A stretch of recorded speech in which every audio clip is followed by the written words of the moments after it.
nous démarrons donc notre webinaire et c'est la 6e édition de PPP for All et c'est un espace d'échange donc sur les partenariats publics-privés et sur l'investissement de façon générale, mais l'investissement privé.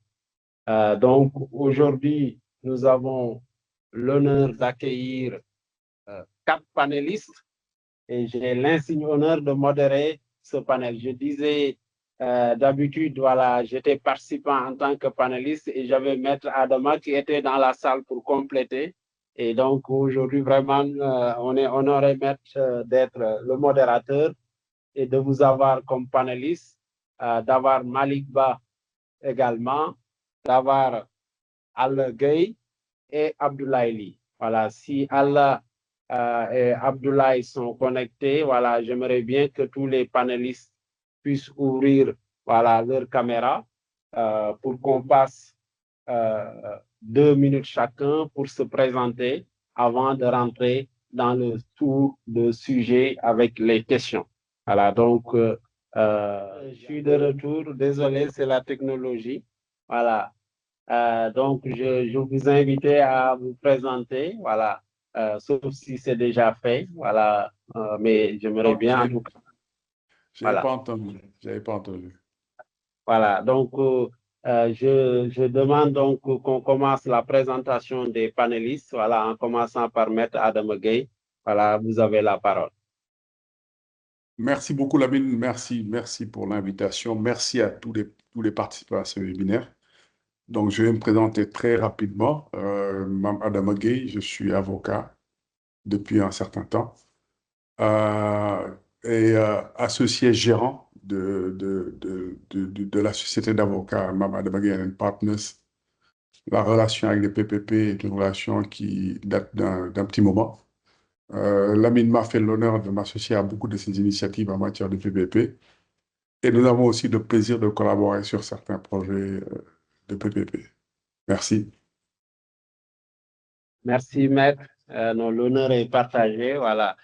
Donc, nous demandons à le Malick Ba, coordonnateur de l'unité PPP. Malick, qui nous fait l'insigne honneur donc, de venir à la dernière session pour clôturer l'année. Voilà. Merci beaucoup, Lamine, pour cette invitation. Donc, c'est avec plaisir que je participe à ce webinaire de haut niveau avec quand même d'éminents participants, notamment Maître Mama Adama, que je salue au passage, le doyen. C'est au moment du forum sur l'investissement FI Sénégal que récemment le Sénégal a partagé un nouveau code de l'investissement. Et il y a eu M. Abdoulaye Ly de CIS qui avait réagi au titre de ce nouveau code. C'est dans ce contexte qu'on avait convenu que notre dernier webinaire sera consacré sur mobilisation de l'investissement privé au Sénégal, quel apport du nouveau code de l'investissement, mais également de la loi PPP 2021. Donc, le sujet qui est proposé, c'est un sujet donc qui concerne l'investissement privé. Voilà. Et avant d'aller dans ce sujet, le résumé que je vais partager a été préparé par l'Union économique monétaire ouest-africaine, la Commission, notamment notre consoeur Hadi, qui est responsable du secteur privé. Donc, dans une vision impartiale, elle a fait le travail de nous partager, de partager avec les investisseurs dans l'espace UEMOA, qu'est-ce qui est la synthèse ou en tout cas les éléments saillants de ce code de l'investissement. Oui, c'est vrai. C'est Allah qui nous rejoint. Ok, c'est excellent, merci. Bof, la caméra n'est pas encore visible. Ouais, vous aurez... Alors, votre micro est ouvert, voilà, vous nous permettez de continuer.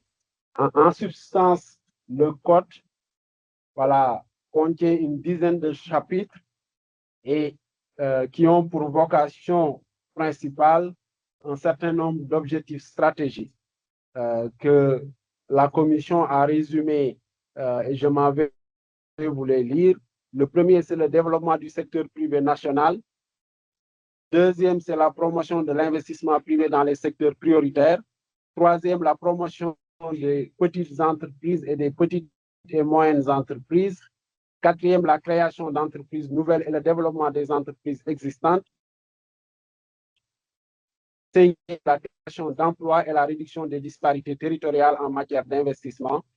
Sixième, l'attractivité des investissements directs étrangers durables. Et septième, le transfert de technologies et de compétences. Mais il y a au préalable un certain nombre de diagnostics que ce code cherche à répondre. Et parmi les éléments de ce diagnostic, c'est le déficit de suivi dans la réalisation des investissements, les difficultés de mise en œuvre d'un dispositif incitatif et du dispositif incitatif existant, la lourdeur de certaines procédures administratives, les contraintes liées à l'accès aux fonciers, la non prise en charge de la spécificité de certains investissements particuliers. Voilà, en résumé, à la fois le diagnostic et les objectifs du Code de l'investissement, du nouveau Code de l'investissement au Sénégal. L'APIX, normalement, a été invité, mais aujourd'hui, ils ont des contraintes. Et c'est pour ces raisons que nous vous faisons l'économie de ces objectifs. Si vous permettez, donc, nous allons passer la parole à Abdoulaye Ly, s'il est connecté, pour se présenter, et puis on va lui poser la première question que nous avons. Est-ce que Abdoulaye est en ligne de CIS, du Club des investisseurs du Sénégal? Oui, je suis en ligne, Lamine. Je suis en ligne. Est-ce que vous Voilà, m'entendez? Abdoulaye, donc vous pouvez bien vous présenter, si vous pouvez ouvrir votre micro. Voilà, et puis après, j'ai une question donc, que je vais vous poser peut-être pour gagner un temps, voilà, par rapport à ce nouveau code. Mais présentez-vous d'abord et puis après, nous allons démarrer. Oui, donc avant de me présenter, je vais d'abord saluer les personnes respectables avec qui je partage cette discussion. Toi-même, Lamine, Maître Mam Adamagay, grand frère, Alassane Malik Ba, après avoir également salué la présence des nombreux participants. Moi, je suis macroéconomiste, un ancien de la Banque centrale des États de l'Afrique de l'Ouest. Après ça, je suis passé dans le secteur de l'investissement. J'ai été conseiller spécial du directeur général de l'APIX avant d'être directeur national de la promotion des investissements. Après cela, je suis passé au secteur de l'industrie, en charge de la promotion des projets industriels du plan Sénégal émergent, avant d'atterrir depuis 3 ans et demi au Club des investisseurs où j'assure les fonctions de directeur exécutif. Voilà ma présentation. Merci beaucoup, Abdoulaye. Par votre parcours, vous avez eu à participer dans beaucoup de réformes en Afrique et particulièrement au Sénégal. Et donc, nous voudrions bien quand même vous entendre sur ce nouveau code des investissements qui offre un certain nombre de réformes destinées à renforcer l'attractivité du Sénégal.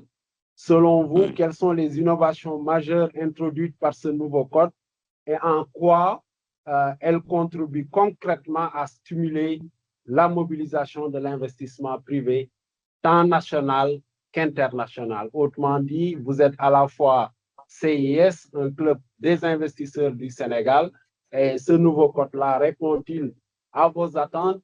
Répond-il aux attentes de vos partenaires? Nous aimerions bien avoir l'avis de l'expert, tant à la fois pour avoir été réformateur, mais aujourd'hui comme quelqu'un qui est en attente de ces réformes pour investir. Oui, merci. C'est une très bonne question, mais la réponse doit être articulée au diagnostic. Moi, de mon point de vue, les grands problèmes du Sénégal en matière d'investissement peuvent se résumer en 3 points. Le premier, c'est l'accès aux fonciers. chaque année, depuis 10 ans, c'est le problème du foncier qui revient dans la carte des contraintes du Sénégal. Évidemment, pour les autres pays, c'est différent. Pour le Maroc, par exemple, c'est l'eau. Pour l'Afrique du Sud, c'est l'inflation. Pour le Sénégal, c'est le foncier. Pour le Sénégal, en seconde position, on a la disponibilité des facteurs de production. Quelquefois, on parle également, en troisième position, de lenteur administrative ou de lourdeur administrative, c'est selon. Lenteur ou lourdeur. Voilà. Maintenant, est-ce que, à partir de ce diagnostic-là, le nouveau code constitue une réponse à ces problématiques? Oui, sur le papier, oui. Pour 3 raisons. Il est écrit expressément dans le nouveau texte que la nouvelle loi participe de la résolution du problème du foncier en prévoyant des zones préaménagées pour l'investissement. C'est-à-dire, dans certains sites du Sénégal, des zones seront aménagées et prêtes à être dévolues aux investisseurs. Ça réglera vraisemblablement le problème de l'accès au foncier. Le deuxième problème que ça pourrait régler, c'est le problème de l'éligibilité. Dans l'ancien code, on avait des dispositions qui ne permettaient pas la sélection de petits projets. Je me suis toujours demandé pourquoi. La nouvelle disposition, la loi 2025, celle qui est objet de notre discussion, se propose d'être une solution en abaissant le seuil d'éligibilité dans un chiffre compris entre 10 et 15 millions, alors qu'avant, il fallait à peu près 100 millions pour être éligible au code des investissements. La troisième innovation de ce code qui me paraît assez importante porte sur la valorisation des territoires, des atouts et opportunités dans les territoires. C'est-à-dire, on a tiré profit du code des investissements pour régler un problème lié à la macrocéphalie de Dakar, en disant, si vous investissez à Dakar et Thiès, vous n'aurez qu'un temps limité de préférence, tandis que si vous allez dans les territoires, ces préférences peuvent être étendues de manière beaucoup plus longue. Alors, on attend le décret sur cette question. On va certainement faire Dakar 3 ans, et puis les autres régions de la périphérie, les autres régions, les territoires, peut-être 5 ans ou 6 ans. On attend de voir ce qui va ressortir de tout cela. J'étais absent pendant longtemps. Je dois être peut-être à jour. Je dois me faire mettre à jour. Mais toujours est-il que le problème du foncier, il peut être réglé à cette zone-là. Le problème de la disponibilité des facteurs de production, on n'en parle pas. Malheureusement, c'est un problème. La réforme de l'État, ce n'est peut-être pas au Code des investissements d'en parler, mais le Code des investissements ne peut être efficace que s'il s'accompagne de la résolution des problèmes connexes, c'est-à-dire les procédures administratives, c'est-à-dire les dispositifs de soutien public au secteur privé. Ça parle également de la protection des industries naissantes. J'avais souligné à l'époque qu'on a introduit quand même un point dans ce texte. Moi qui me paraît problématique, c'est la stricte égalité de traitement entre les étrangers et les nationaux, consacré par l'article 6. Ça ne participe pas vraiment de la concrétisation du projet de souveraineté. Voilà pour le moment, Lamine, chers amis, les quelques points que j'avais à ajouter, à évoquer au titre des innovations. Merci. Merci beaucoup, Abdoulaye. Je pense que les points que vous avez évoqués sont très clairs et je ne vais pas les répéter. Voilà, peut-être je vais enchaîner voilà, vers une question auprès de Al Gueye, vu que vous avez soulevé voilà, dans votre intervention à la fin le sujet sur un point d'attention par rapport à l'égalité de traitement entre étrangers et nationaux, c'est un point noté, mais je m'avais juste posé à Al de façon générale qui a deux casquettes quand même, voilà, mais il va se présenter, voilà, en tant que casquette. Est-ce que c'est bien Ali? Ouais. Voilà, on a Allah, donc, comme je disais, qui a une casquette d'une part au niveau membre de l'ARCOP, voilà, au niveau du CRD, comité de règlement de l'ARCOP, c'est différent, et également responsable d'une organisation patronale. Voilà, donc je vais lui poser Allah, quels sont les défis qui persistent, voilà, à la fois par rapport à ce nouveau code au-delà de ce sujet qu'évoque Abdoulaye. Merci tout le monde. C'est dommage que je n'ai pas mon écran pour que mon visage puisse être associé à ma voix, mais je salue le maître Mam Adama, qui est un doyen, le grand frère Abdoulaye et le jeune frère aussi Malik. Je vous dis tous bonjour.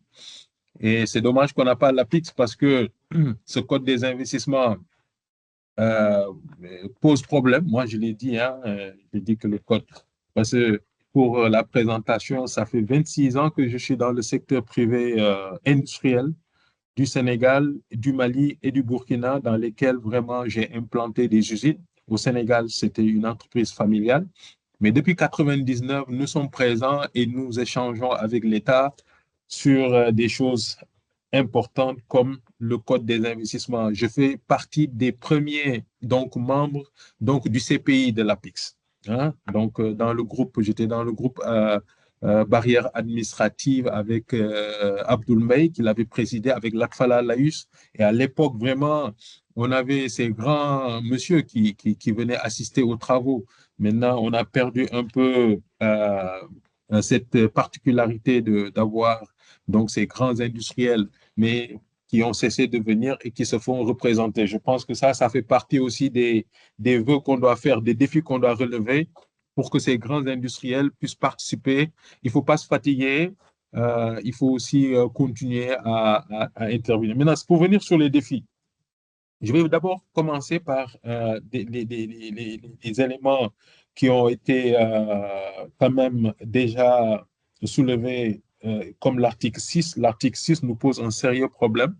Moi, je le dis parce que les Européens ne font pas comme ça. Ils font le filtrage des idées. Les idées sont filtrées partout, que ce soit au niveau européen, au niveau français, belge ou bien au niveau américain.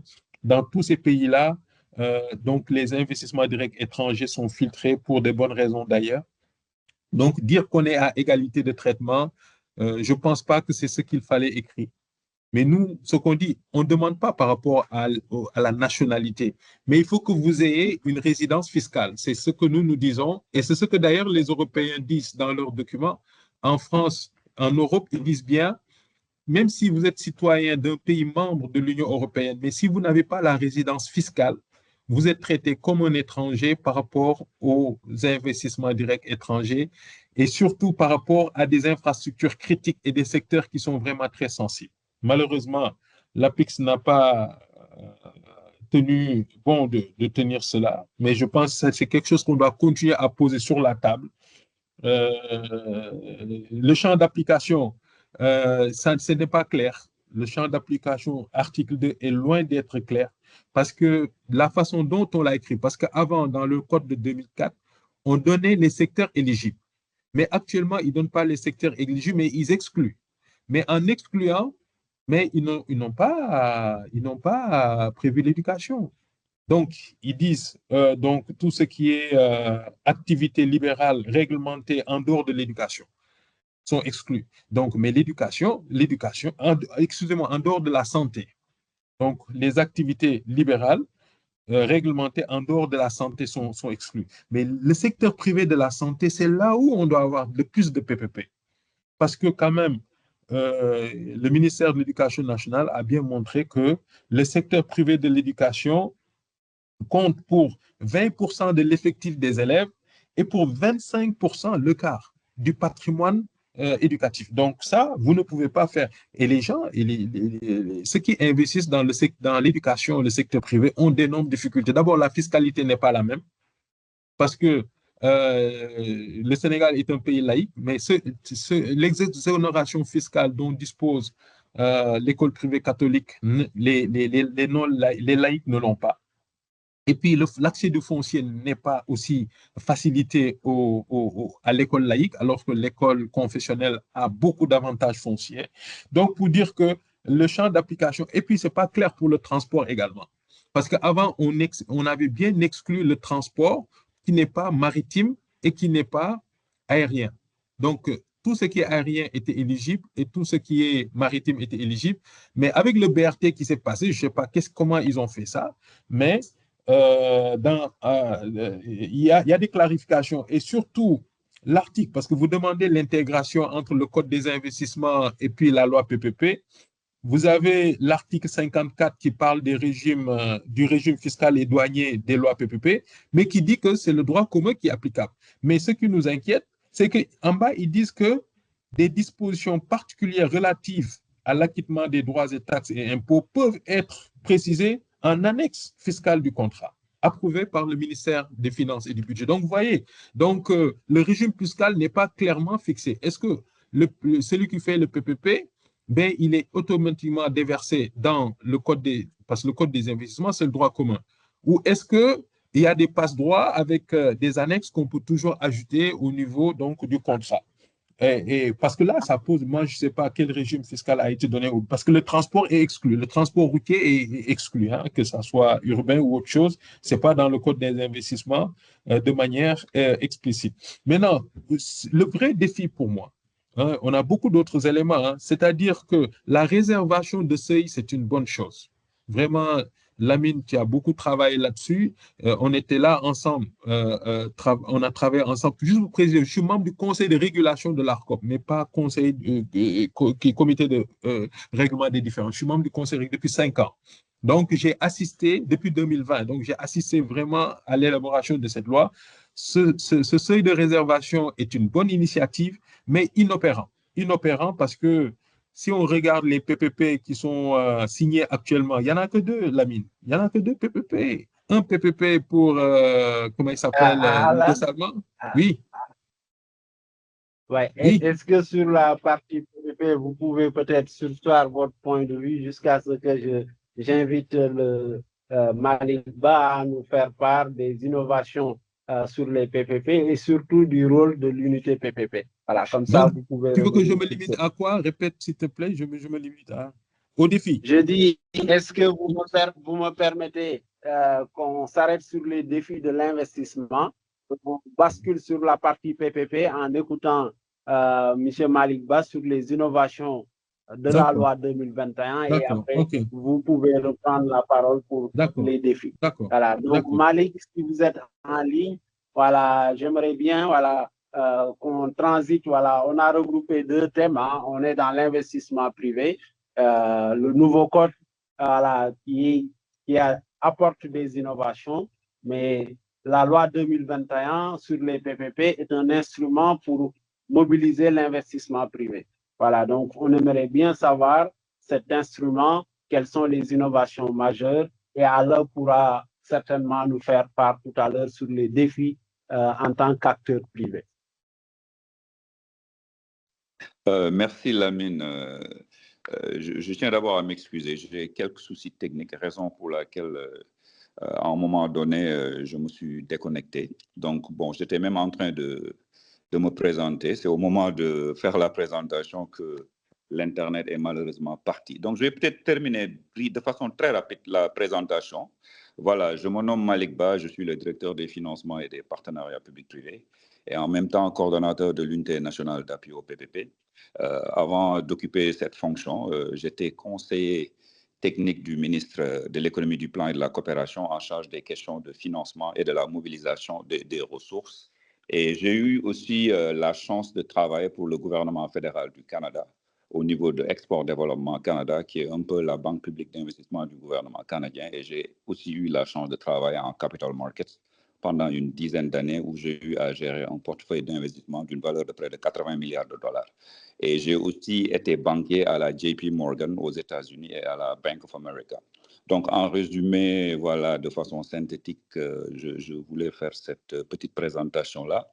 Et aussi revenir sur cette question de Lamine. Et tout d'abord, hein, avant même de répondre à cette question, je veux féliciter Lamine pour quand même ce panel de haut niveau qui est quand même très intéressant et qui va nous permettre d'échanger sur des questions d'investissement et des questions de partenariat public-privé de façon générale. Effectivement, la loi PPP de 2021 a profondément modernisé le cadre juridique et institutionnel des partenariats publics-privés au Sénégal, car elle a quand même introduit des innovations majeures qui visent à améliorer la préparation, la gouvernance et la mise en œuvre des projets de PPP de façon générale afin d'attirer les investissements au Sénégal. Et parmi ces innovations majeures, on peut noter une unification et une simplification du cadre juridique des PPP. Par exemple, la loi regroupe aujourd'hui des règles applicables au PPP dans un seul texte, alors qu'auparavant, ce n'était pas le cas, ce qui a permis de clarifier les procédures, les responsabilités des différents acteurs et les différentes étapes du cycle de vie d'un projet PPP. Par ailleurs, cette simplification a permis quand même une meilleure compréhension du cadre des PPP pour faciliter la tâche aux investisseurs de façon générale. Une autre innovation, c'est aussi la rationalisation des organes de gouvernance. À travers cette rationalisation, aujourd'hui, on a un renforcement des organes compétents en matière de marché public, notamment la DCMP et l'ARCOP, la création d'un comité interministériel qui est aujourd'hui présidé par le SGPR. Et dans ce comité interministériel, on a le ministère de l'économie, du plan et de la coopération qui est représenté par le ministre de l'économie. Il y a aussi le ministre des Finances qui est membre permanent de ce comité-là. Et l'UNAP siège dans ce comité en tant que secrétaire de ce comité-là. Une autre innovation majeure de cette loi, c'est la mise en place de dispositifs pour faciliter la réalisation de projets PPP.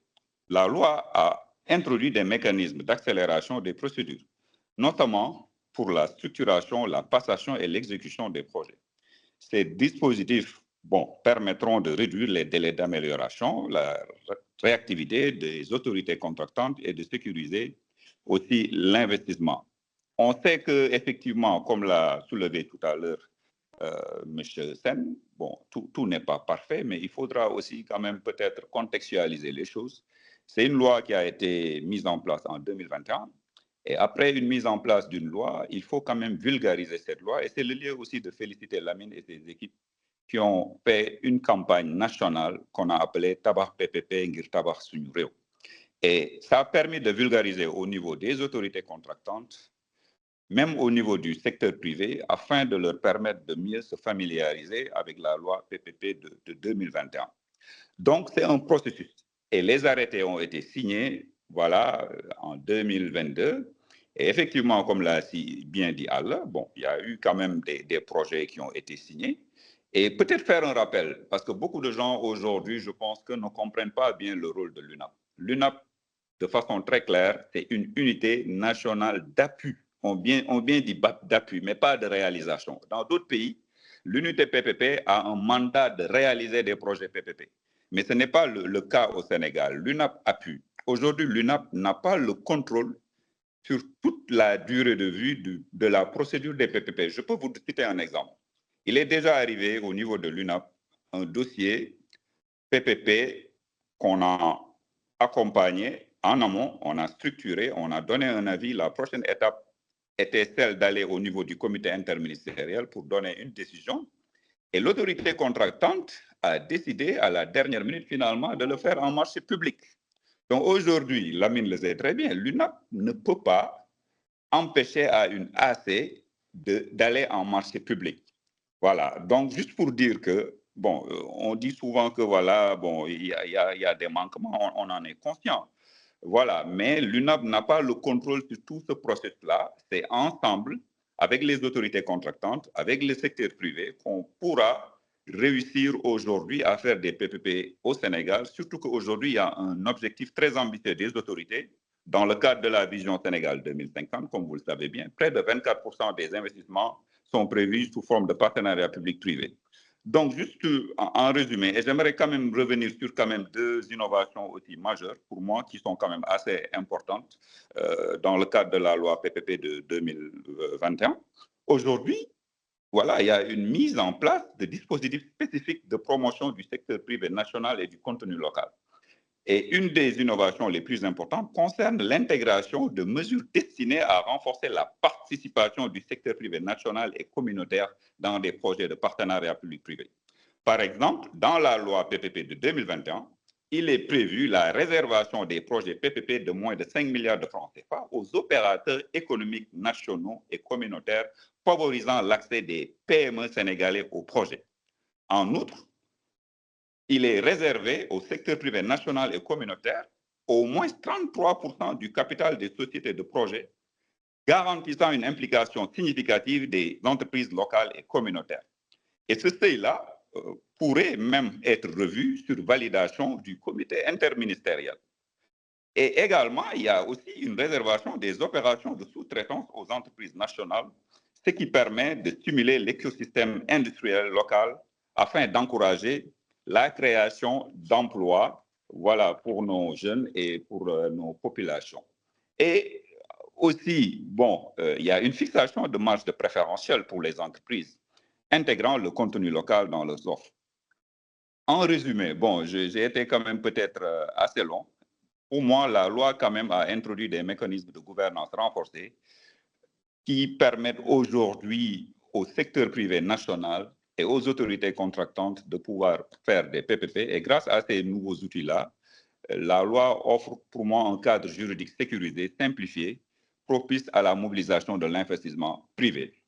Encore une fois, tout n'est pas parfait et il y a quand même des améliorations à faire. Et d'ailleurs, actuellement, bon, il y a un comité quand même qui est en place, qui est en train de travailler sur des axes d'amélioration qui permettront aujourd'hui d'améliorer un peu le cadre de façon générale. Mais pour moi, encore une fois, venant du secteur privé, étant ancien banquier, pour moi, le problème de la loi, pour moi, ce n'est pas juste une question de loi, c'est une question d'écosystème de façon générale. Et aujourd'hui, comme je dis, l'UNAP est une unité d'appui et d'accompagnement. L'UNAP ne réalise pas de projet, encore une fois, et dans d'autres pays, c'est les AC, plutôt c'est l'unité PPP qui a la charge et la responsabilité de réaliser les projets. Ici, l'UNAP a surtout un rôle d'accompagnement et d'appui de conseil aux autorités contractantes.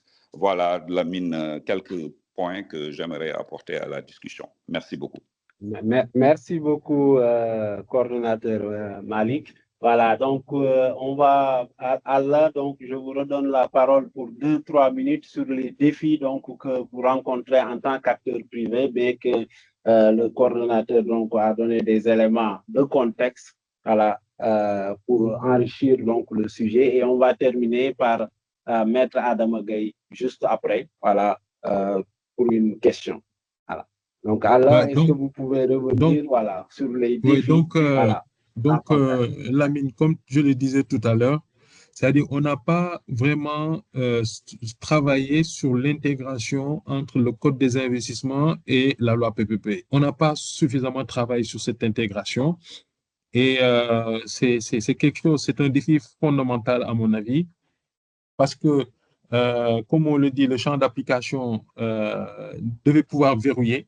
Mais on a déverrouillé aussi quelque part parce que tout ce qui n'est pas éligible au Code des investissements peut l'être à la lecture, comme je disais tout à l'heure, de l'article sur les avantages, l'article 54, hein, sur le régime fiscal et douanier. Il y a toujours vraiment un passe-droit. Maintenant, je vais te donner 3 points. Le premier point qui nous semble, c'est que la loi PPP est inopérante. Elle est inopérante malgré que le secteur privé, moi en tout cas, nous, au niveau Fédération Industrie, nous avons pris les devants avec le nouveau pouvoir nous avons démarché presque toutes les autorités contractantes qui sont en charge d'infrastructures avant que tout soit regroupé au niveau du ministre Déthié Fall. On a rencontré tout le monde, on a même vu l'UNAP, on a vu tout le monde, mais ça ne bouge pas. Nous avons même aidé à faire des fiches mais ça ne bouge pas. Donc la loi, même les seuils de 5 milliards, on aurait fait beaucoup de choses dans l'éducation, dans l'assainissement, et on l'avait théorisé, les petits PPP, mais rien ne bouge. Rien ne bouge, donc il y a un problème. La réservation dont on parle de 30%, nous pensons que c'est pas l'approche.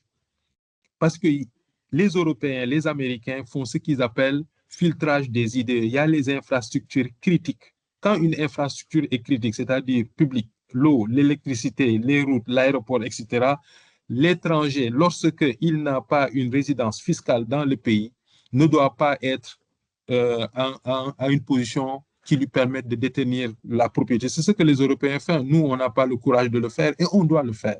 J'ai tous les documents que je peux partager. La deuxième chose, c'est la transposition de l'article 50 du Code des marchés publics. Parce que l'article 50 ne vise pas l'entreprise, mais vise les biens d'origine UEMOA, les biens. Lorsque le bien est d'origine UEMOA, vous avez 15% de marge de préférence. Et le code, ce que le code a fait, la loi PPP ne l'a pas transposé. Et nous pensons qu'il faut le faire parce que c'est là que c'est plus important. Parce qu'une infrastructure ne doit pas être importée. Une infrastructure est composée de plusieurs composants industriels. Je veux parler du terre, que ce soit le terre, que ce soit les lampadaires solaires, que ce soit le BRT, mais on ne fait que importer et on n'a pas arrêté de le faire et on continue de le faire. Donc, à mon avis, Laser est en train d'acheter plus de 300 000 lampadaires solaires. Même les poteaux, tout est importé. Et ça, je pense qu'on doit pouvoir regarder cet aspect. Donc, comment il s'appelle? Parce que c'est des offres spontanées, en fait. Ce n'est pas dans la loi PPP. On doit essayer de voir comment les gens là qui contournent, parce que les gens contournent. Il y a des choses qui sont PPP, mais ils préfèrent aller le prendre en marché public et puis offre spontanée et puis faire endetter l'État. C'est très simple. Donc, à mon avis, qui ne font pas prévaloir l'article 50. Pour moi, la loi PPP doit verrouiller à ce niveau-là. Donc, tout ce qu'on met en marché public, offre spontanée, donc au titre de l'article 81, qu'on puisse vraiment le ramener en PPP, surtout en PPP à paiement public, sans endettement de l'État, comme le cas des centres de formation professionnelle. Il n'y a aucun endettement de l'État. Moi, je pense que ça, c'est quelque chose qu'on doit vraiment... c'est vraiment les deux éléments qui me semblent être importants. Le troisième, à mon avis, l'UNAP n'a pas... Ce que Malik dit, on doit réfléchir dessus.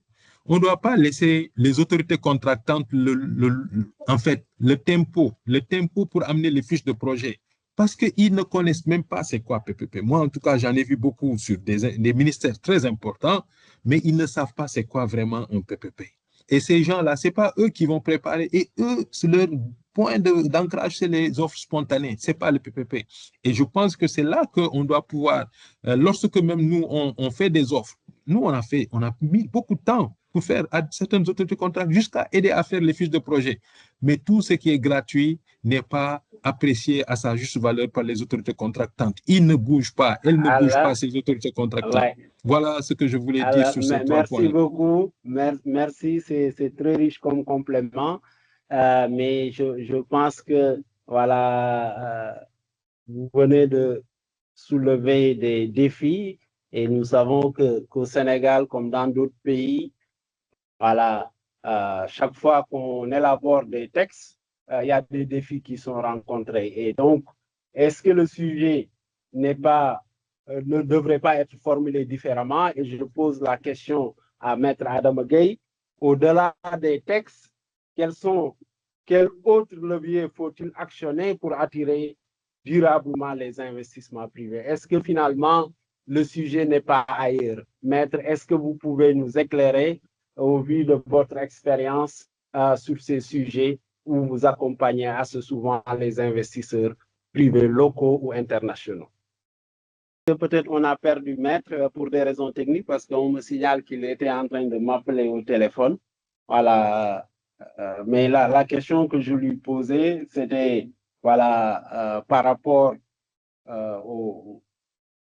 aux enseignements tirés sur les PPP? Est-ce qu'il n'y a pas le problème n'est-il pas ailleurs et y avait-il pas moyen de faire autrement en dehors des textes? Parce que modifier et réformer, changer des textes, il y en aura tout le temps. Mais il y aura toujours des défis à relever et peut-être la réponse est ailleurs. Voilà, donc j'aurais bien aimé s'il est connecté, qu'on lui laisse la parole. S'il n'est pas connecté, qu'il se joint à nous pour peut-être donner sa perspective sur ce sujet. Laïli, est-ce que sur la partie PPP, vous avez un complément avant qu'on ouvre les questions par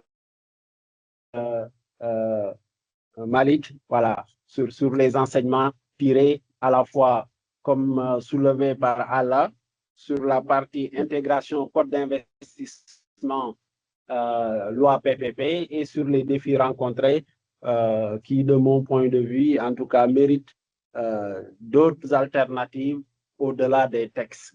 Mais j'aimerais bien, en tout cas, entendre le panel sur cette question qui était réservée à Maître Adam Gueye. Est-ce que le sujet, voilà, si vous avez des éléments de contribution. Si vous permettez, Lamine, je pourrais peut-être intervenir. Parce que pour moi, c'est une question très pertinente parce que pour moi, les textes, c'est vrai, c'est très, très important, mais pour moi, les limitations ne se trouvent pas seulement et uniquement au niveau des textes. On a eu à faire des benchmarks dans d'autres pays, notamment au Maroc. Récemment même, on a reçu l'unité PPP du Burundi, de la Gambie. On participe à des événements au niveau international, CEDEAO, UEMOA de façon générale. Mais en termes de textes, pour moi, on a de bons textes. Bien vrai que les textes ne sont pas parfaits. Mais comme j'ai eu à le dire, c'est tout un écosystème. Ce n'est pas juste une question de texte, encore une fois, mais c'est tout un écosystème. Par exemple, un pays comme le Maroc, où on a été en benchmark, au Maroc, le Premier ministre qui préside le comité interministériel réunit les différents membres du comité interministériel et donne des instructions très claires aux autorités contractantes en leur demandant, par exemple, dans 5 secteurs bien déterminés, de faire des PPP de façon obligatoire. Voilà, là-bas, c'est une obligation. C'est au niveau du comité interministériel qu'on instruit au sectoriel de faire des projets PPP dans tel secteur. Mais comme j'ai eu à le dire tout à l'heure, ici au Sénégal, tel n'est pas le cas. Et Dieu sait que l'UNAP travaille beaucoup avec les autorités contractantes dans la structuration, dans la modélisation, dans l'accompagnement, dans l'appui de façon générale, afin de les aider, afin de les accompagner dans la préparation de projets de partenariat public-privé. On a même, nous, en interne, travaillé sur la modélisation et la structuration de beaucoup de projets dans différents secteurs qu'on a eu à présenter aux AC. Et aujourd'hui même, on échange avec le privé. Et mon cher Allah en sait quelque chose. On avait même organisé une séance de travail avec le secteur privé pour voir ensemble comment on pourrait faire des projets PP, parce qu'effectivement, on sait qu'il y a des limites et on sait aussi qu'au niveau des AC, il manque peut-être une certaine expertise dans la structuration de projets de partenariat public-privé. C'est une réalité. Mais encore une fois, c'est tout un écosystème et notre secteur privé aussi, voilà, peut-être devrait faire des efforts parce que nous, ici, on a reçu des privés. Un privé nous a carrément dit, moi, les PPP ne m'intéressent pas. Et c'était devant le ministre de l'économie. Voilà, il dit que moi, je ne suis pas dans une logique d'investir pour 30 ans, 20 ans. Donc, il faut quand même qu'on change un peu d'état d'esprit parce que, bon, c'est des offres spontanées, c'est des marchés classiques où c'est l'État qui s'endette, qui donne à un privé et qui, derrière, bon, exécute et reçoit son argent. Donc, cette façon de faire, pour moi, il faut qu'on la change parce qu'aujourd'hui, le bilan de l'État avec le niveau d'endettement que nous avons ne pourra plus supporter ce type de projet sur le bilan de l'État. Donc, il faudra vraiment qu'on soit beaucoup plus créatif en regardant ensemble des mécanismes qui nous permettront de faire des projets de PPP de façon générale. Et aussi peut-être une petite précision, tout à l'heure on a dit qu'il y avait 2 projets PPP signés, mais c'est 3 projets PPP signés et c'est parce qu'à un moment donné, ce contrat a été signé et les nouvelles autorités ont demandé à ce que ce projet soit revu et qu'on en fasse un appel d'offres parce que c'était une offre spontanée. Donc, par exemple, ça, l'UNAP n'a pas de contrôle sur cela. Et comme je dis, nous, à notre niveau, il y a beaucoup de projets qui arrivent. Ici, on donne des avis sur ces projets, mais à un moment donné, malheureusement, on perd le contrôle. Parce que aussi, la réalité qui est là, c'est qu'aussi souvent, bon, on est pressé. Et les PPP, Ouais. c'est pas aussi rapide qu'un marché public classique. Les PPP, ça Ouais. nécessite de la préparation, ça nécessite des études de faisabilité, ça nécessite de la structuration, ça nécessite de la mobilisation de financement, ça nécessite la mise en place de SPV, ça nécessite des capitaux privés et aussi la question à se poser aujourd'hui, parmi ces PPP qui ont été signés, est-ce que le secteur privé national a eu peut-être à intervenir dans les sociétés de projet? Parce que quand même, c'est Ouais. à Monsieur le coordonnateur. Oui, s'il vous plaît. Ouais. Voilà. Anyway, voilà. Si vous permettez, voilà, il y a Maître Adama donc, qui nous a rejoint, qui voudrait bien, en fait, qu'on invite de répondre au-delà des textes. Quel autre levier faut-il actionner pour attirer durablement les investissements privés? Vous étiez en train, en tout cas, de donner des perspectives sur ce sujet. Et merci. Donc, on passe la parole à Maître pour donner sa perspective et puis on va passer aux questions juste après Maître. Merci Lamine. Merci Lamine. Désolé, hein, la technologie était déconnectée involontaire, donc ce qui expliquait que j'étais absent pendant un moment. En fait, je pense que vous m'entendez bien? Oui, on vous reçoit très bien, Maître. Merci beaucoup, merci beaucoup. Donc, concernant d'autres leviers, c'est peut-être paradoxal, moi je suis juriste, donc ce qui m'intéresse prioritairement sont les textes, mais je suis un juriste très méfiant, c'est-à-dire que les textes ne sont pas magiques. Nous avons souvent tendance à se focaliser sur les textes, faire des analyses internes sur qu'est-ce que le texte apporte de nouveau, qu'est-ce que ça va améliorer, est-ce que, même la question est là, mobilisation de l'investissement privé, quel apport du nouveau code et de la loi des PPP, sur les PPP? C'est peut-être une condition nécessaire, mais certainement et de loin pas suffisante du tout pour mobiliser l'investissement privé au Sénégal. En matière d'investissement, il n'y a pas de secret. Déjà, au niveau des textes, je pense que nous devons éviter de nous focaliser sur une analyse, j'allais dire, interne, une analyse nationale des textes, parce que on est dans un contexte international, on est dans un contexte de compétition, c'est un contexte concurrentiel. Donc, il faut toujours être dans la logique du benchmarking. Qu'est-ce que, à toute chose égale par ailleurs, un tel pays fait par rapport à moi? Et donc, ce qu'on doit faire, on doit le faire en fonction de ça. On ne doit pas chercher une forme d'autosatisfaction à notre niveau, selon le secteur où on est secteur privé, où on est, en disant, bon, ça c'est bien, ça c'est pas bien. C'est pas bien de manière, on ne peut pas raisonner comme ça de manière détachée. On est obligé de le lier à un contexte concurrentiel. Et donc, le benchmarking est très important. Ça, c'est le premier point. Pour moi, les leviers, le premier levier, c'est que les choses ne vont pas tout seuls. On parle des PPP, on parle du code des investissements, mais que ce soit les PPP ou le code des investissements, ce ne sont que des produits, il faut les vendre. On a un potentiel, on a des investisseurs qui sont ici, qui sont à l'étranger, qui cherchent des opportunités. Ils vont aller là où on leur vend les meilleures opportunités. Donc, il faut vendre.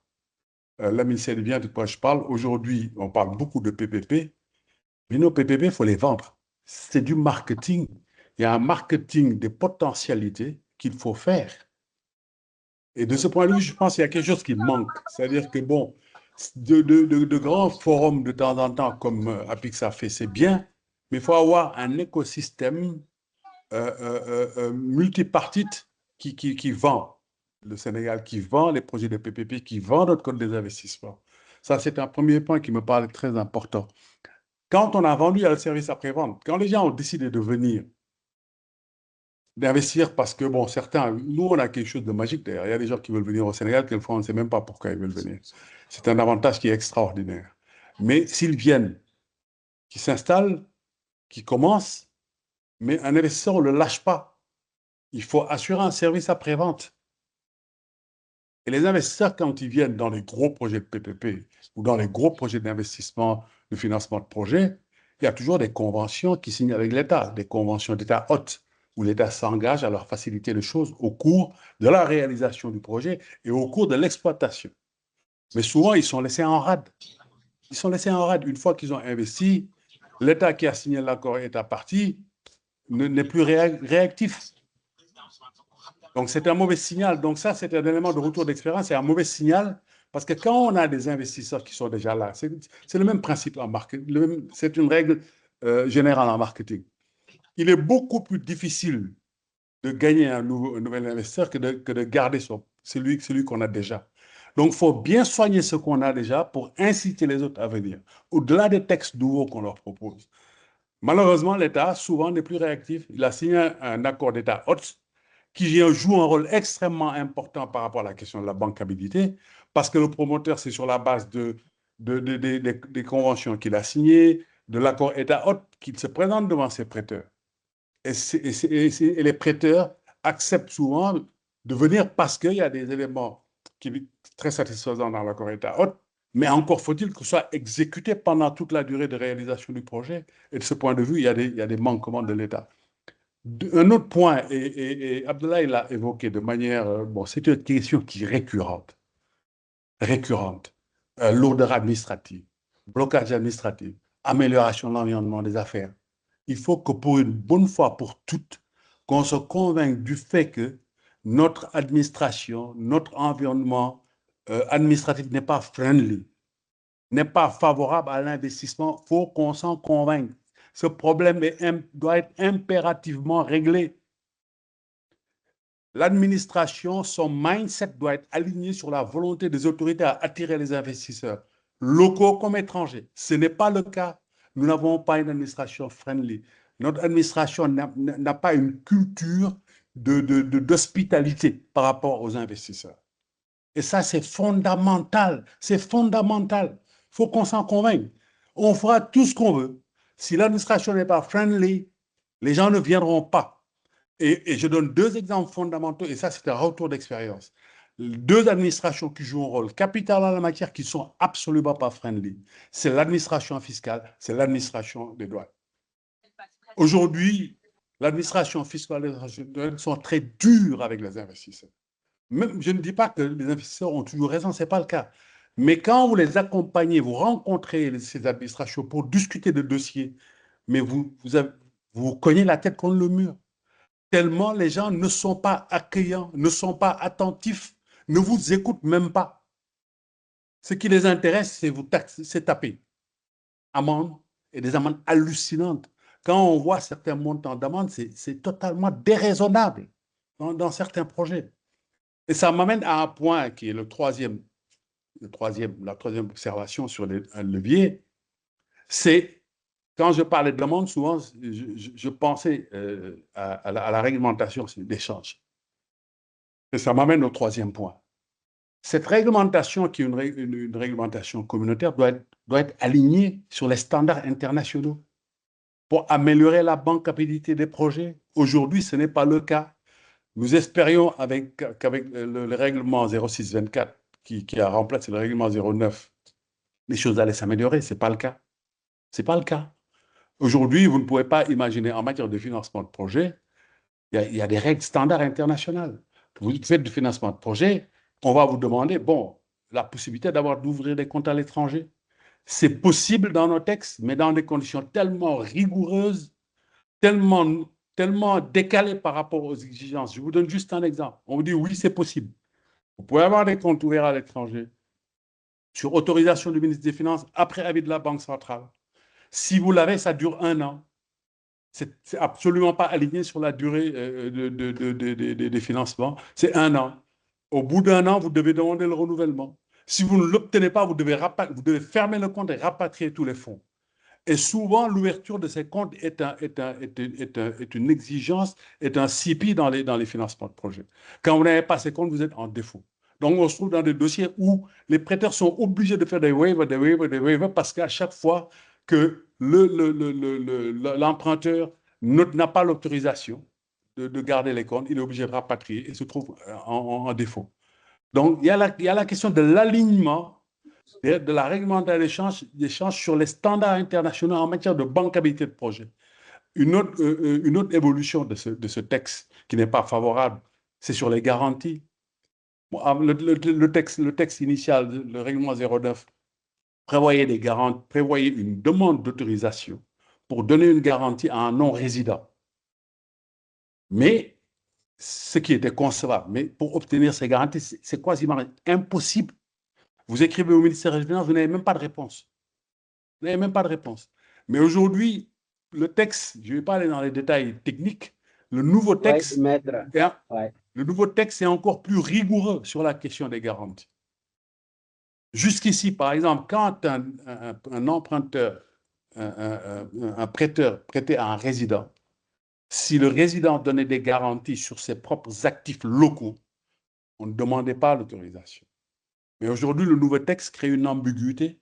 Et aujourd'hui, il y a une divergence d'interprétation. Certains pensent que même pour ces garanties, il faut une autorisation du ministre des Finances. Donc, ça pose un gros problème de bancabilité. Bon, pour résumer, je veux dire juste qu'il faut qu'on sorte des textes. Les textes, c'est une chose. Il y a des textes partout. Il y a des textes favorables partout. Ce n'est pas ça qui fera la différence. Aujourd'hui, c'est je résume rapidement, le marketing. 2, le service après-vente.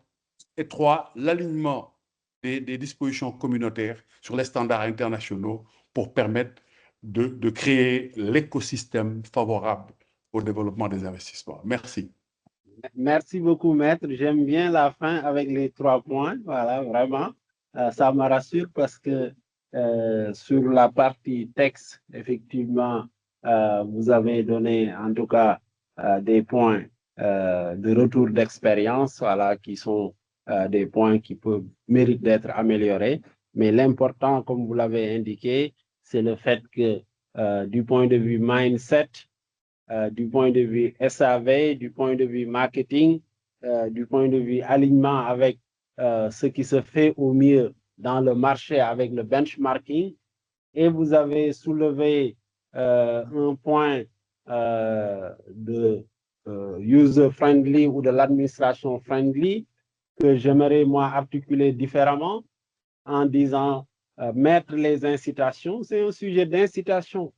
Voilà, pour moi, je terminerai sur ces points avant de donner la parole au public. Voilà, pour aller au-delà de ce que vous venez d'indiquer, en tout cas de sortir des textes et de pouvoir matérialiser une vision, notamment pour attirer l'investissement privé dans le cas spécifique en utilisant les PPP comme instrument.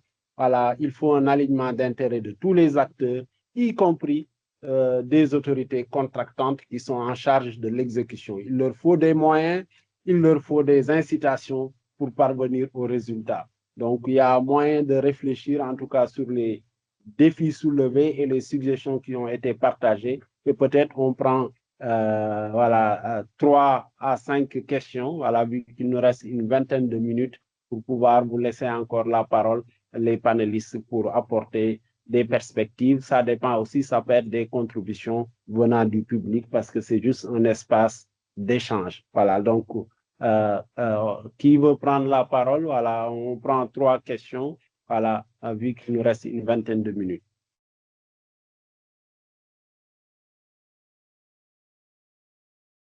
Est-ce qu'il y a des questions au niveau du chat? Voilà, si vous pouvez lire, Keba, vous me dites qui a levé la main. Papa Abdou Diop, et puis qui d'autre?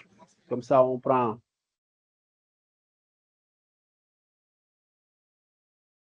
Est-ce qu'il y a une deuxième personne? Papa Abdou Diop, vous pouvez poser votre question. Voilà, rapidement pour 2-3 minutes. Voilà.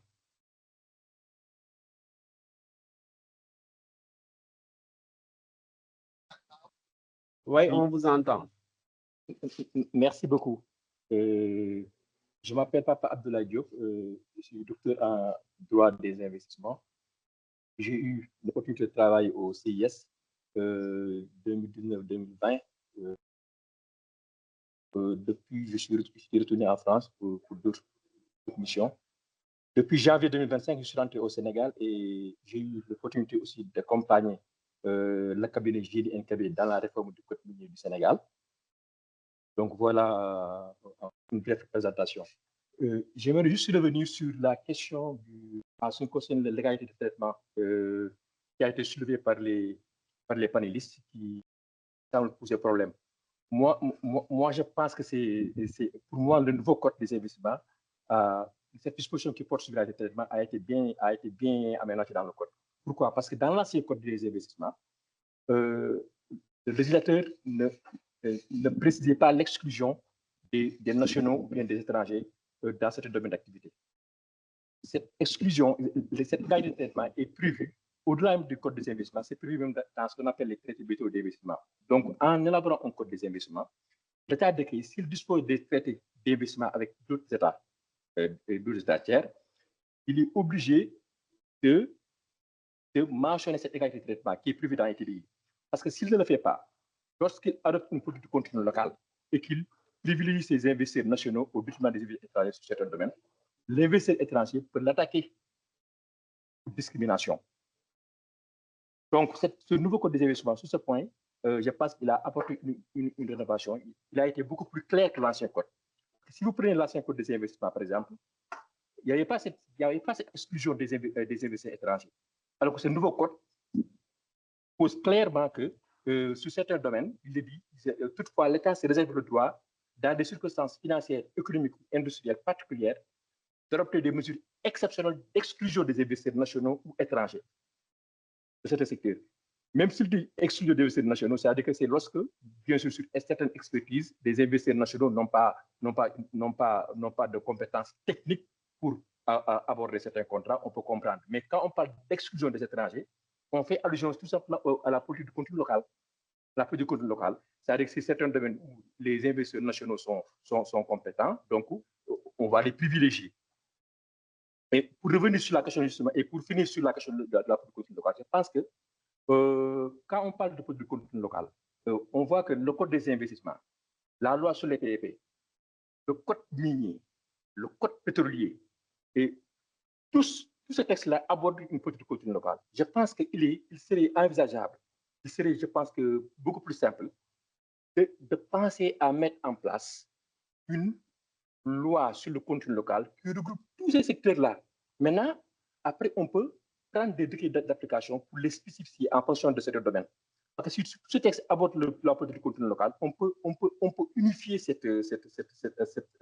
différents textes et adopter des décrets d'application ou bien des arrêtés pour certains secteurs d'activité.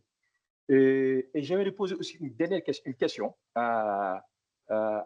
Malik Ba, qui est coordinateur du NAP.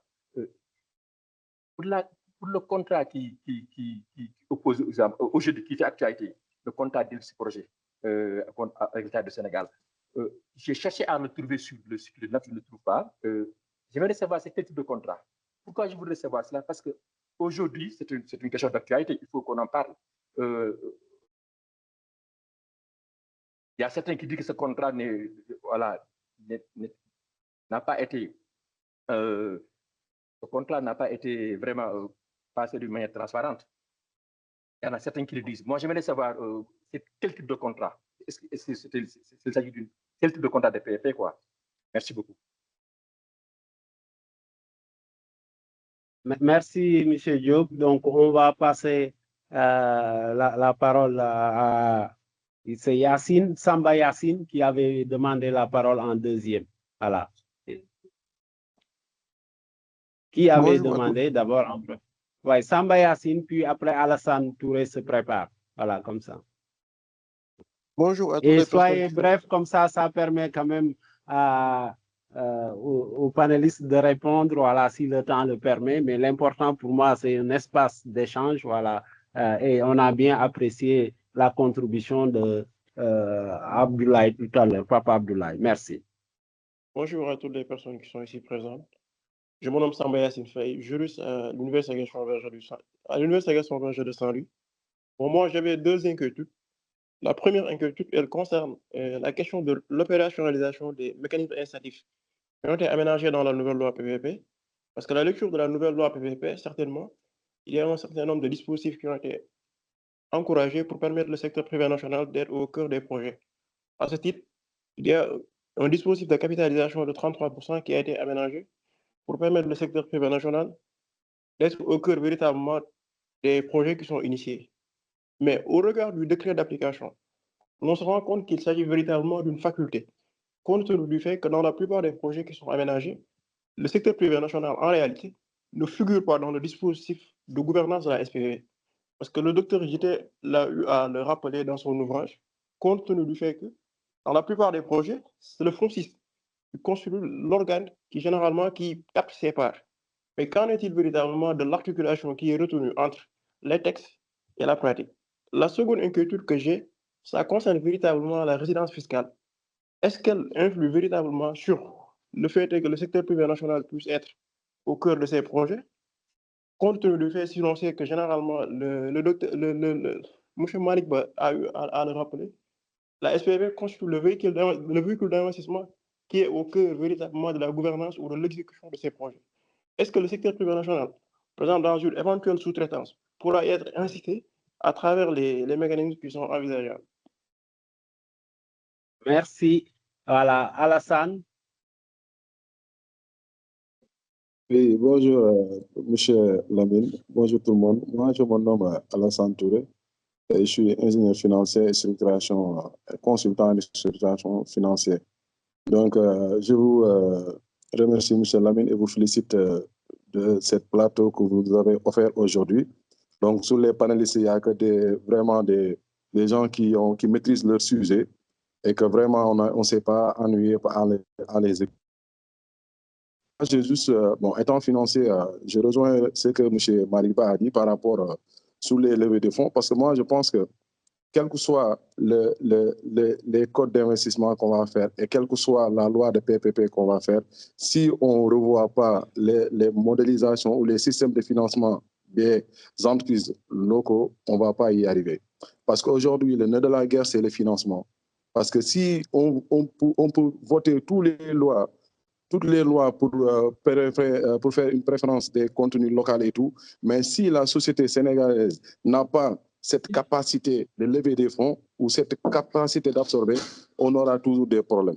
Donc moi, l'idée est de voir, étant donné que Moucheba est un expert en finance, il a travaillé dans différents secteurs bancaires des États-Unis et tout pour lever des fonds, quel est le schéma idoine pour qu'on puisse lever le fonds?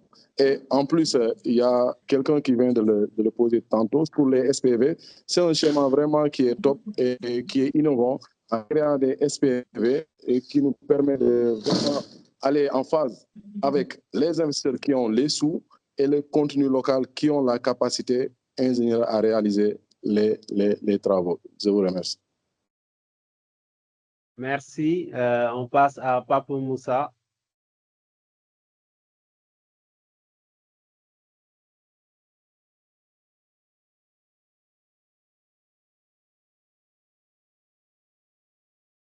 Allô, bonjour Lamine, vous m'entendez? Oui, on vous reçoit, allez-y directement. Ouais. D'accord, alors j'ai deux questions. Une question pour Maître qui a parlé tout à l'heure de changement de mindset. Aujourd'hui, avec l'introduction du New Public Management, comment on peut faire pour concilier les deux logiques? C'est-à-dire la logique de puissance publique et cette logique marchande, comme pour paraphraser M. Djité dans son ouvrage. Ça, c'est une question pour Maître Mamadou Gueye. Et une autre question pour tous les panélistes, est-ce qu'il y a-t-il vraiment de rapport entre le Code des investissements et une loi PPP? Si oui, quels sont ces rapports-là? Merci beaucoup. Merci beaucoup. Et on prend Alioune Thioune. Voilà. Alioune Thiongan, pardon, Aliou Thiongan. Merci beaucoup, Lamine. Merci beaucoup à tous les panélistes et aussi merci beaucoup à Zaman de nous avoir offert cette opportunité d'échange qui est vraiment très enrichissante et aussi, bon, nous l'apprécions. Moi, juste, il y a une question qui revient à chaque fois, ce sont les lourdeurs administratives, les contraintes que les investisseurs ou bien les partenaires privés ont par rapport pour accéder au marché sénégalais, bon, en Afrique de manière générale. Moi, je vous disais, ce que nous avons fait, ce que ARCOP est en train de faire sur les marchés publics avec la plateforme Appel, est-ce que aussi par rapport au partenariat public, bon, j'ai entendu qu'Apix aussi est en train de travailler sur ça pour informatiser tout le système, tout le circuit. Est-ce qu'on ne va pas aller sur ça? Bon, là, à chaque fois aussi, on parle par rapport à l'administration sénégalaise, d'informatiser l'administration sénégalaise, de traitement des dossiers, tout ça, que ce soit traité avec le numérique. Moi, je vous dis que présentement, les nouvelles technologies nous ont donné pas mal d'opportunités, mais pourquoi pas les mettre en œuvre pour permettre d'alléger pas mal de traitement de dossiers sur le circuit administratif sénégalais, parce qu'à chaque fois, les investisseurs nous parlent de ça, aussi les autorités contractantes aussi ont cette, je peux dire, paresse, ou bien, je ne sais pas comment le dire, à ce que sur le maître a dit tout à l'heure, les gens n'ont pas le même esprit d'aller vite pour permettre à l'investisseur, bon, parce que tout ça, c'est une question de temps, parce que comme les Américains le disent, time is money, et cette perte de temps-là a un impact énorme sur le coût de ces infrastructures-là. Je me disais, quelles sont les décisions majeures, que l'État doit faire pour nous permettre d'aller plus vite sur le traitement de nos dossiers. Merci beaucoup. Merci Aliou. Je pense que ce que vous avez posé comme question, c'est une suggestion en même temps pour passer sur le digital, mais je vais laisser la parole aux panélistes. Pour moi, il y a une première question qui est une suggestion en fait sur la pertinence d'avoir une loi sur le contenu local, une loi généraliste. Voilà, c'est une question. Il y a une question sur l'opérationnalisation de façon pratique, notamment sur les aspects de contenu local réservé au secteur privé, que ce soit sur le seuil d'actionnariat, au niveau de la gouvernance, et le point sur la résidence fiscale. Et puis, il y a des questions qui sont d'information sur un contrat de PPP et une question sur la logique marchande de puissance publique.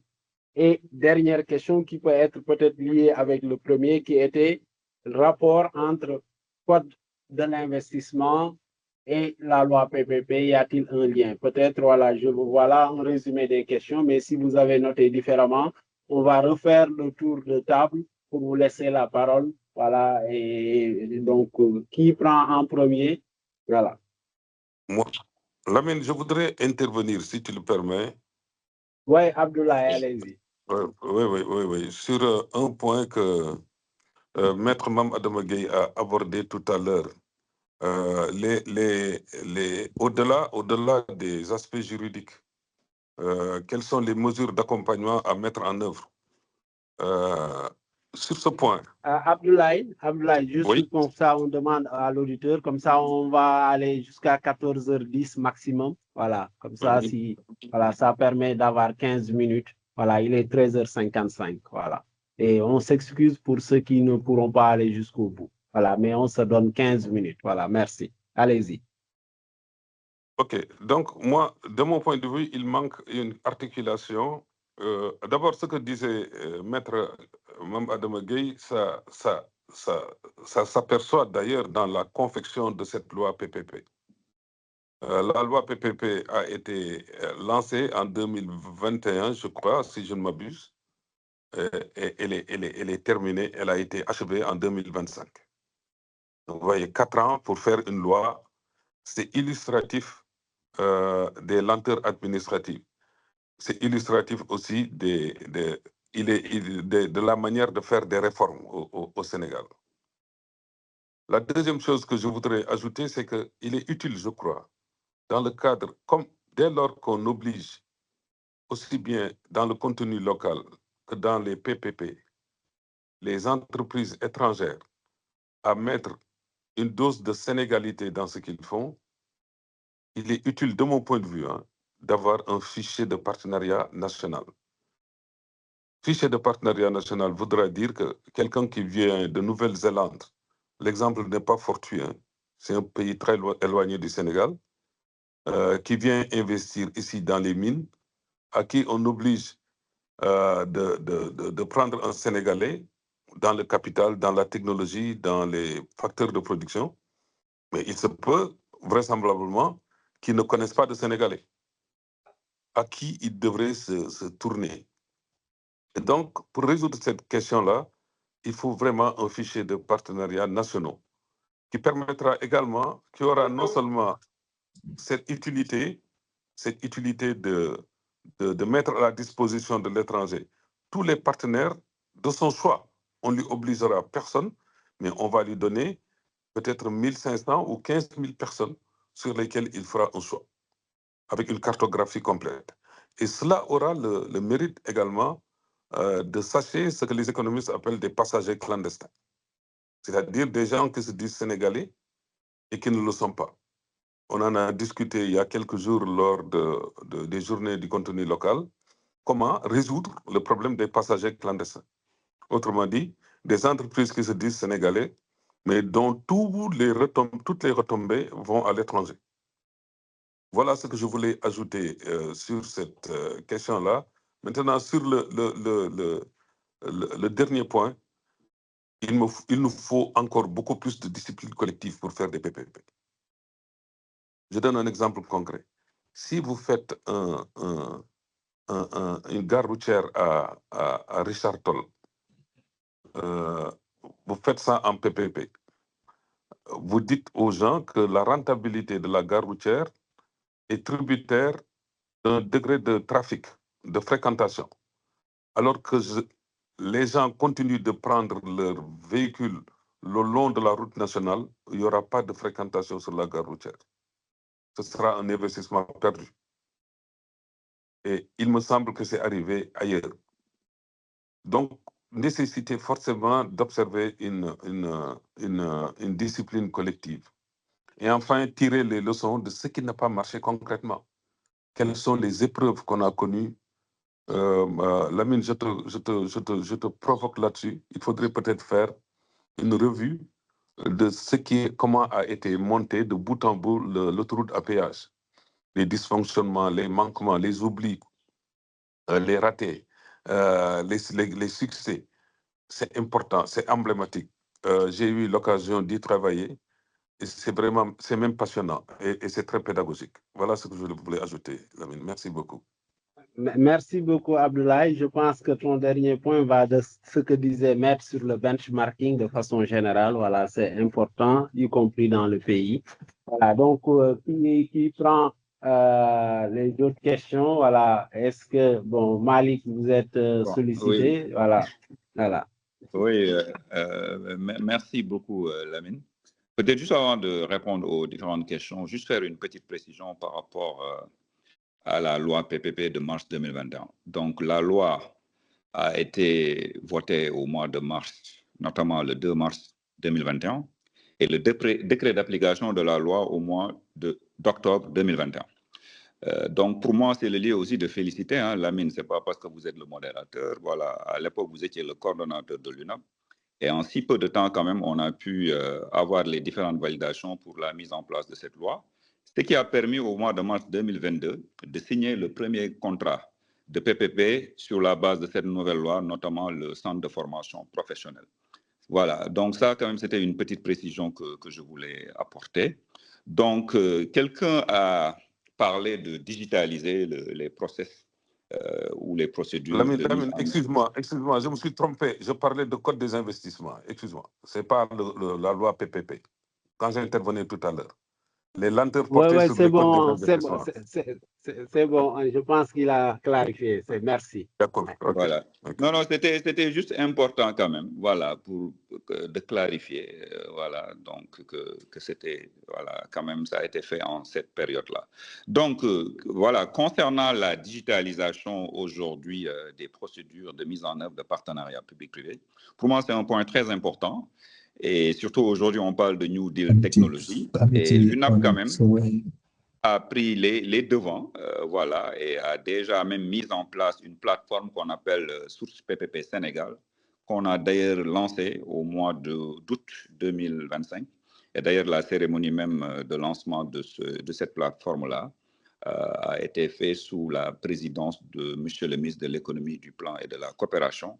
Et le ministère de l'Économie et l'UNAP de façon générale ont quand même eu à faire une communication au niveau même des médias, que ce soit au niveau de la télévision nationale, la RTS, TFM, des radios, etc., etc. Et aujourd'hui, cette plateforme, c'est en partenariat avec Source et aussi nos amis des Nations Unies. C'est une plateforme sécurisée qui permet aux autorités contractantes de soumettre leurs projets en ligne et aussi qui permet aussi aux investisseurs d'avoir un accès sur toute la procédure de mise en œuvre de projets de partenariat public-privé.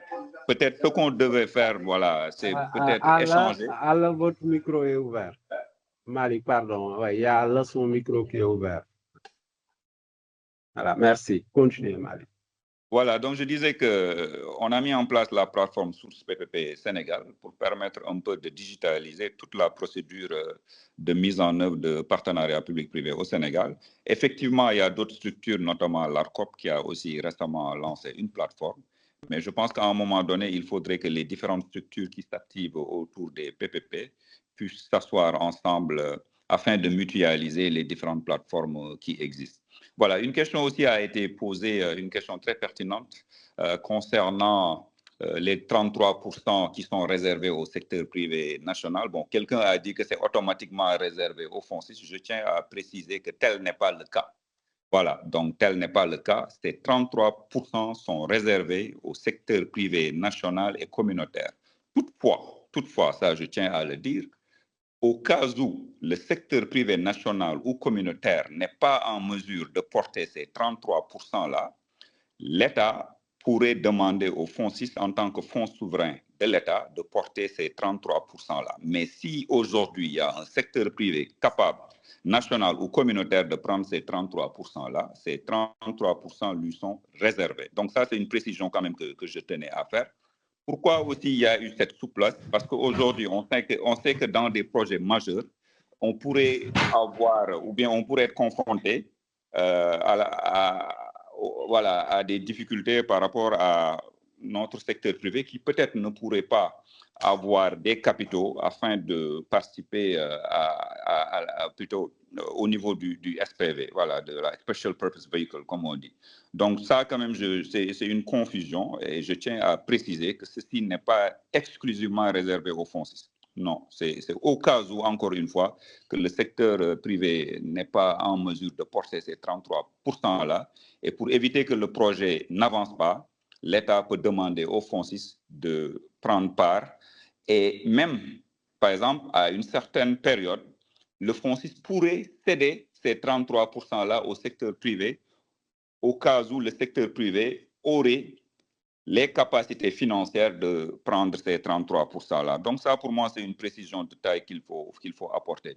Quelqu'un aussi a posé une question par rapport à un projet, voilà, et m'a demandé d'intervenir sur cette question-là. Bon, malheureusement, je ne pourrais pas aller en détail sur ce sujet, surtout que ce projet n'a pas été revu par l'UNAP. Donc, en conséquence, malheureusement, je ne pourrais pas commenter ce dossier dont vous parlez et qui fait l'actualité parce que l'UNAP n'a pas été saisi sur ce dossier-là.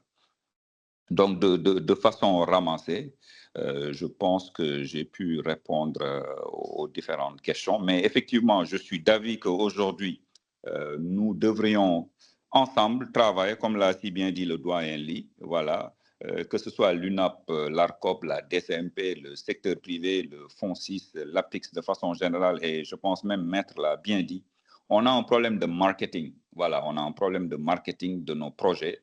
Et c'est ensemble qu'on pourra aujourd'hui vendre notre portefeuille de projets, mais pas en étant voilà, de façon, comment dirais-je, séparée qu'on pourra le faire. Donc, il faudra vraiment ensemble qu'on tire vers la même direction. Et je suis d'avis aussi avec Maître, on n'a pas encore une fois de problème de texte. On a beau avoir les meilleurs textes au monde, mais si aujourd'hui on n'a pas un écosystème qui permettra la mise en œuvre de projets PPP, malheureusement, on ne le fera pas. Raison pour laquelle l'UNAP est en train, avec la DFPP aussi, de faire des benchmarks au niveau international pour voir ce qui marche et ce qui ne marche pas. Raison pour laquelle, comme je l'ai dit tout à l'heure, on a été au Maroc et on a fait une proposition aux autorités. Et d'ailleurs, nous sommes en train même de travailler sur une stratégie de développement des partenariats publics-privés en s'inspirant des différentes missions de benchmarking qu'on a eu à faire.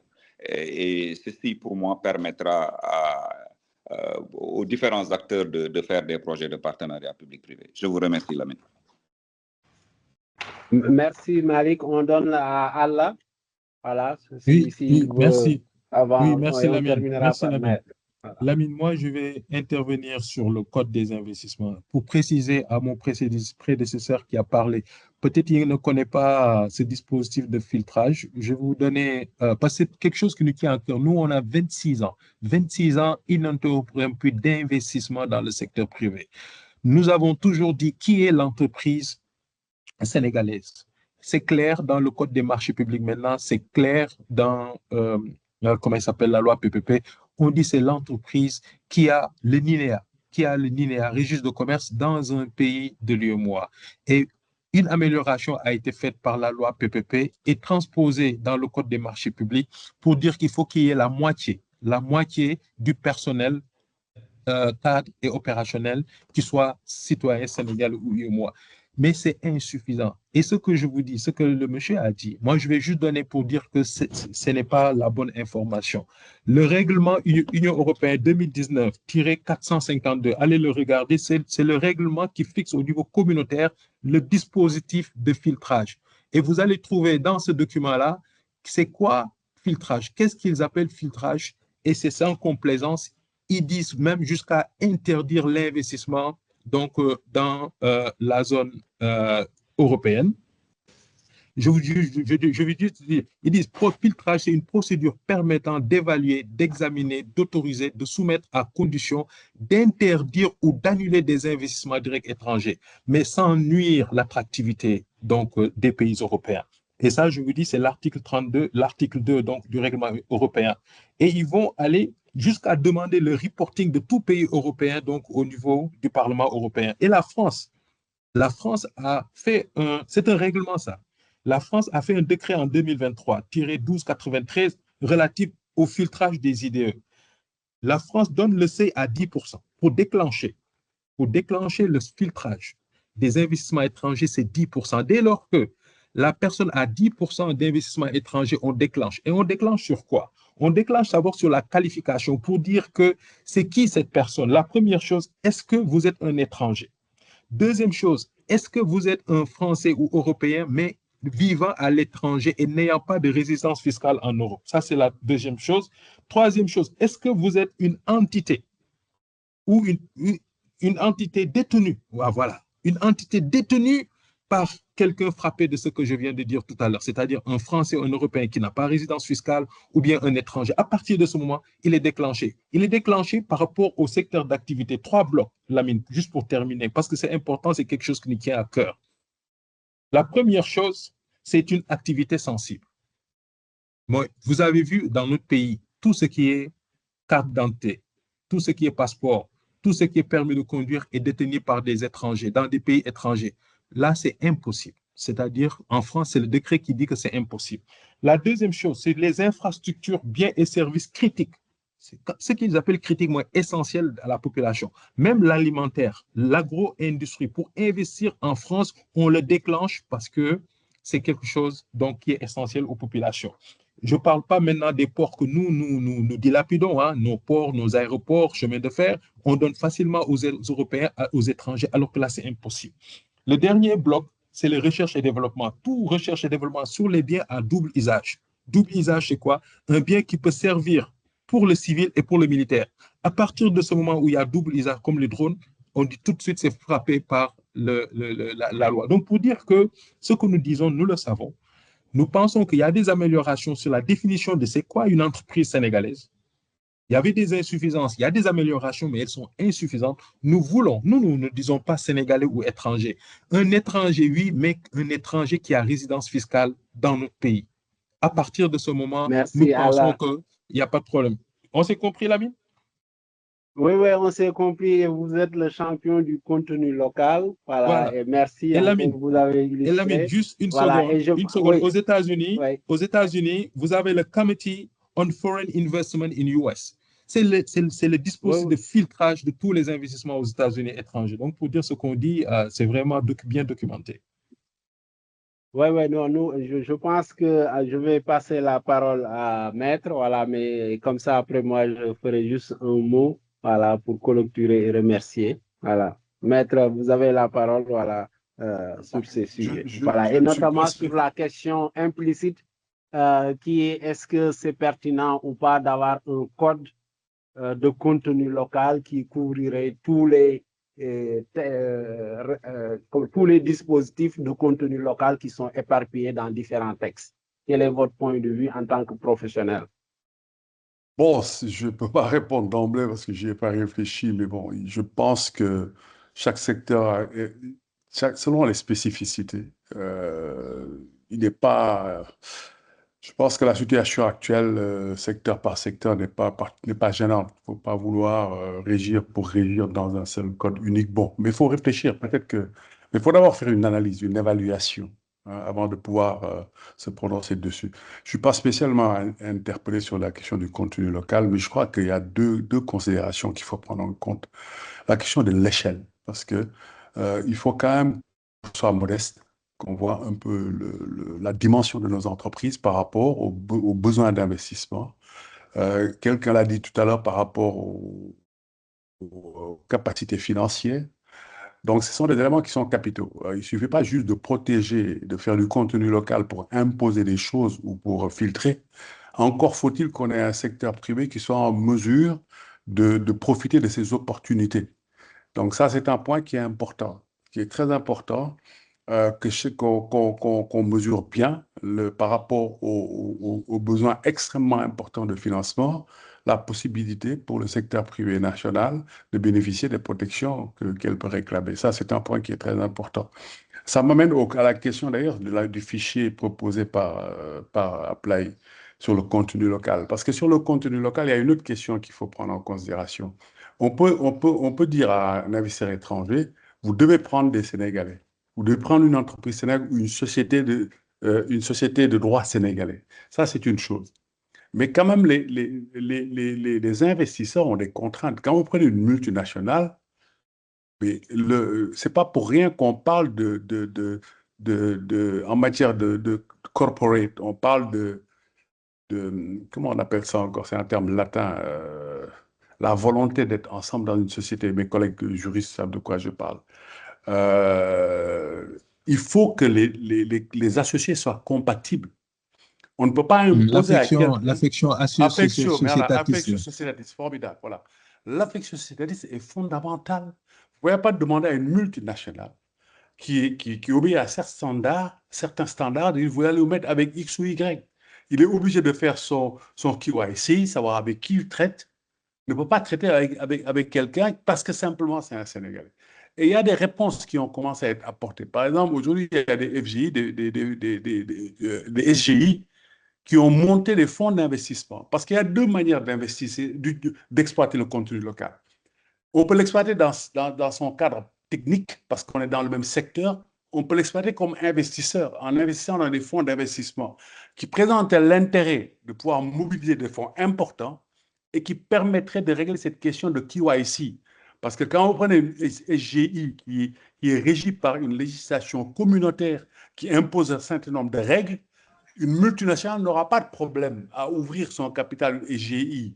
La deuxième question aussi, c'est que la multinationale, si le partenaire sénégalais qui arrive est là et techniquement veut s'impliquer de manière à empêcher le bon fonctionnement ou en tout cas être un facteur de ralentissement ou de blocage du bon fonctionnement, ça peut être gênant. C'est moins gênant quand c'est un fonds d'investissement qui vient pour faire de l'argent, qui vient pour faire des dividendes.